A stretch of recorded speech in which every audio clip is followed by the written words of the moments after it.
Hey everybody, welcome back to the channel. We're continuing our read through of Brandon Sanderson's The Way of Kings, and we're up to chapter 39, entitled Burned into Her. Our little chapter inscription makes us believe that Jasnah is tracking down something specific, and one of the things that she seems to have locked onto is some type of means of instantaneous travel. It's something that she calls an oath gate. And the quotation that she's found reads, "Within a heartbeat, Alizaru was there, crossing a distance that would have taken more than 4 months to travel by foot." She has a little annotation. "Stories of instantaneous travel and the oath gates pervade these tales." So what are these oath gates, and where are they, and can someone still access them and travel somewhere very, very far, very, very fast? Maybe that's what Jasnah's trying to track down, or maybe this is just something that she's found in addition to what she's looking for. We'll continue to see if we can sort of find out, or if it's revealed in upcoming chapters. But we return to Shallan, chapter 39, Burned into Her, is the chapter title. And Shallan is still reeling from what she witnessed Jasnah do to those men in the streets of Cabranth with her soulcaster. It's actually one of the reasons, because of the anger that she feels, that Shallan was able to go through with her plan and actually make the swap. Her soulcaster that was broken for Jasnah's that is working. So she now has it in her possession. And we come to find her sketching, sort of sketching mindlessly. This seems to be what Shallan does when she's in moments of stress. She just needs to draw something. And while she's writing, we kind of find something pretty troubling that she finds out that she was drawing, forgive me. And what she looks down in the midst of her thinking of what's happened, what she's been reading, she's been trying to find philosophies to prove that Jasnah was wrong.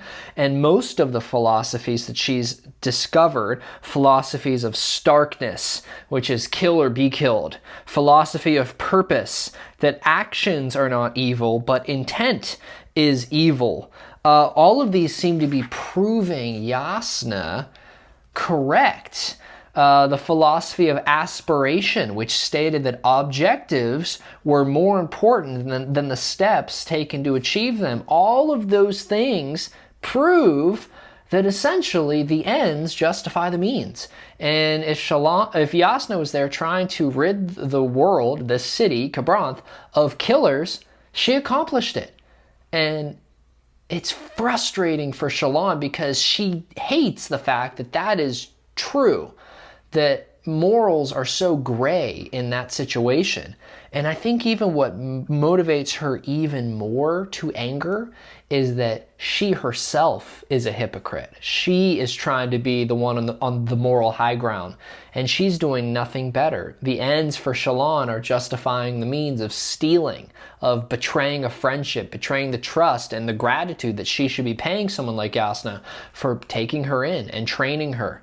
And that returns to what I sort of originally was talking about, that while she was thinking about this, she looked down at what she was drawing. And it wasn't another scene from the alleyway that she had drawn a number of times to try to cleanse her mind from it. She had drawn those horrible scenes of the men dying. But it was a lavish room with thick, ornamented rugs and swords on the wall, a long dining table set with a half-eaten meal, and a dead man in fine clothing, lying face first on the floor, blood pooling around him. And she jumps back from where she was seated and drawing, and she begins shaking in fear and terror. She crumples up the image as fast as she can and gets out of that room, right? Well, what was that? What in her mind went to this horrible scene of a dead man laying on the ground in a pool of blood in seemingly at some type of dining room? Well, we don't know. but was this a memory that Shallan has? Is it a premonition of something that may be coming in the future? I think the story is going to tell us as we progress, but note that as you're reading through there, Shallan's got some skeletons, maybe in her closet, but certainly something that is causing these moments of fear. Well, as she's rushing out of the room, one of the servants is in the process of knocking on the door, and Nan-Balat, her brother, has reached out by span-reed. They have a short conversation where she tells him, I haven't come home yet, I've got the item. They kind of speak in code, and she logically shares with him why she hasn't left right yet. If she leaves unexpectedly, Jasnah for some reason tries to soulcast something, it's broken. It's not going to be too much of a stretch to point out, I think it's Shallan that stole everything. Her brother sends a word at the very end of it. When did you get so good at logic, small one? And not that it's comforting for Shallan, but she's learning, she's growing. They have more conversations where she sort of proves that what she's doing is correct. And yeah, her training under Jasnah is showing, even though she's still very frustrated. Well, she gets out into the gardens and she wants to think. She wants some time by herself. Capsule, who is the ardent that seems to be interested in her, even though she's not really sure he's allowed to be interested in her, and she's interested in him, even though she's not allowed to be interested in him as an ardent. He has sent her another basket with bread and jam, and so she's munching on those things, sitting by herself in this sort of mazed garden, and her eyes trace down to her safe pouch, where she has taken the fabrial and she's keeping it with her. For some reason, if someone searched her room and they found it, not good. And so she decides, you know what? Why don't I try to see if I can make this thing work? She slips on the, not glove, but it's sort of connected by the fingers and the thumb, and it's connected in a chain right around the center of the hand. So kind of like a glove, the pieces, the rings go on, and it's sort of held there. And she begins looking around, and she picks up a bit of shale bark.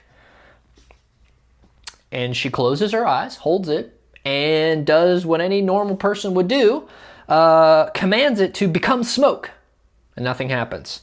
Become crystal, nothing happens. She cracked an eye open. Fire, burn, you're fire. And then she pauses and realizes that was probably not a good thing, because if she somehow managed to turn this thing into flame and it burst into flame, she really couldn't explain away a burnt hand. So she changes her mind back to quartz. Let's try to turn this into some type of precious metal. And nothing. She puts the fabrial away and realizes, all right, I'm going to have to try to find some book, or maybe Capsule, the Ardents who know how to use these things, can help me. There's a lot going on in Shallan's mind. There's a lot philosophically that she needs to come to grips with and make a decision. And if it's her black and white expanding to accept some gray areas, that needs to happen. But she is visibly and physically very bothered and perturbed when she gets into very stressful situations. And this is certainly another one. However, she has difficult decisions to make, and she concludes the chapter in her thinking by saying, well, it's a good thing that Jasnah is so determined to train me in how to deal with difficult decisions. By the time all this is done, I should be quite the expert. And she may be, because her life is not going to get any easier now that she has the soulcaster. She doesn't know how to use it, but the time is becoming much, much, much shorter as the chapters and the days go by.